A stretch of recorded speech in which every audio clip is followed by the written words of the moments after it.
Bonjour à tous et bienvenue sur la scène CF3D. Ici c'est Nitrox03 qui vous parle et aujourd'hui on continue à s'attaquer à la vidéo du projet RC.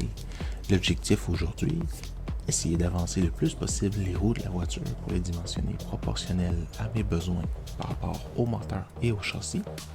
Comme vous pouvez le voir, en ce moment ma roue est hors standard, donc il va falloir faire des composants 100% personnalisés. Comme j'avais expliqué dans la vidéo précédente, j'ai l'intention d'acquérir des moules et du caoutchouc pour transformer le matériel caoutchouc en pneus adaptés à mon besoin. Bien entendu, ça va demander de l'équipement spécial. Ça ne sera pas immédiatement appliqué, mais ça fait partie des projets à venir. Puis comme vous pouvez le voir, je veux qu'elle soit en mesure de transférer la puissance des roues au sol. Pour ce faire, il va falloir des pneus beaucoup plus larges parce que je m'attends à ce que le moteur développe beaucoup de puissance.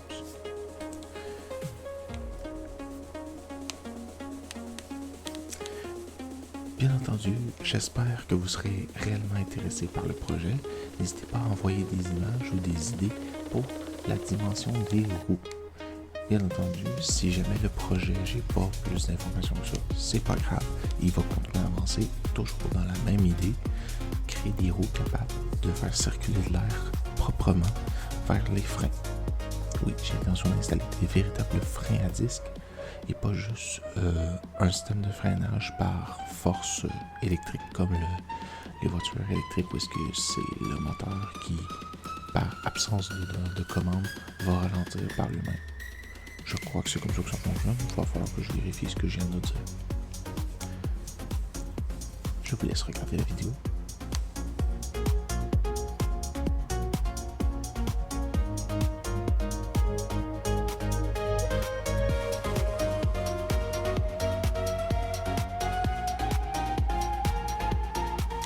Comme vous pouvez le voir, il va falloir que je réadapte la forme de ma roue pour être en mesure de correspondre au pneu.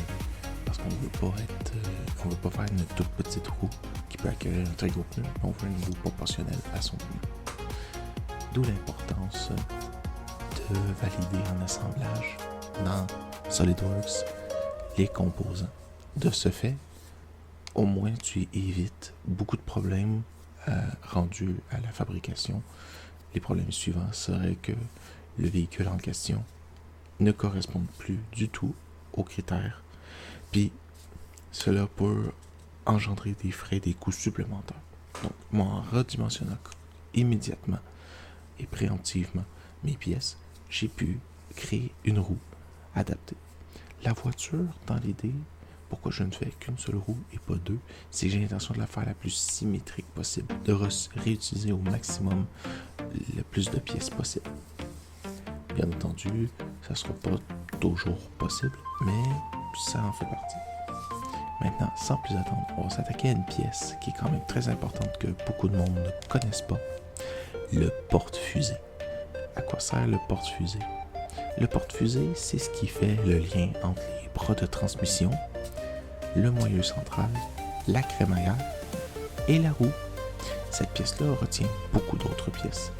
Ça doit être important d'être une pièce fiable et solide, car si c'est pas le cas, c'est elle qui va déterminer si vous gardez ou perdez une roue.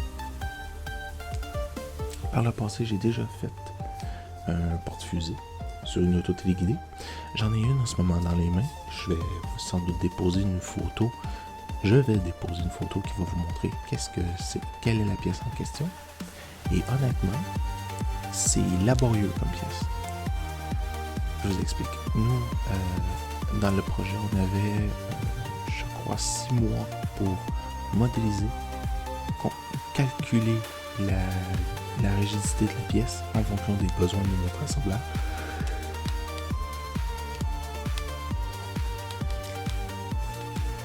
Et développer des logiciels appropriés, développer des paramètres d'usinage appropriés pour qu'on soit en mesure d'adapter la pièce. Là, vous voyez bouger beaucoup la pièce de gauche à droite.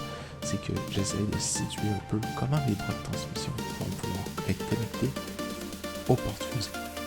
Parce que le porte-fusée doit accueillir au minimum un roulement habile, des trous de vis pour faire la jonction du bras de suspension inférieur et supérieur. Et je veux qu'il soit au maximum léger pour permettre à la voiture d'aller chercher des très hautes vitesses. Dans cette vidéo, on a commencé à s'attaquer plus activement à la suspension avec le porte-fusée. J'espère que cette vidéo vous a plu. N'hésitez pas à laisser des commentaires, pouce bleu, liker, et on va continuer avec le porte-fusée. Comme vous pouvez le voir, les bras dessus. Le porte-fusée, c'est pas juste un énorme cylindre qui va accueillir des roulements à billes puis qui va faire l'argent, qui va permettre le mouvement à la roue. Non. Le porte-fusée sert surtout de localisation pour la roue. C'est ce qui va déterminer un peu l'empattement de la voiture ainsi que la disposition géométrique de la suspension. Je vous explique. En ce moment, vous voyez, en esquisse, j'ai fait un bras qui s'étire vers l'extérieur. Ce bras, à quoi il va servir? Il va avoir des trous prévissés qui vont permettre au triangle de suspension de s'attacher après, permettant le transfert du mouvement. Mais il faut aussi relier en haut de la pièce. Cette pièce-là, étant donné que c'est une pièce qui est critique, il faut qu'elle soit solide et précise. Bref, j'espère que cette vidéo vous a plu. Je vous dis à la prochaine.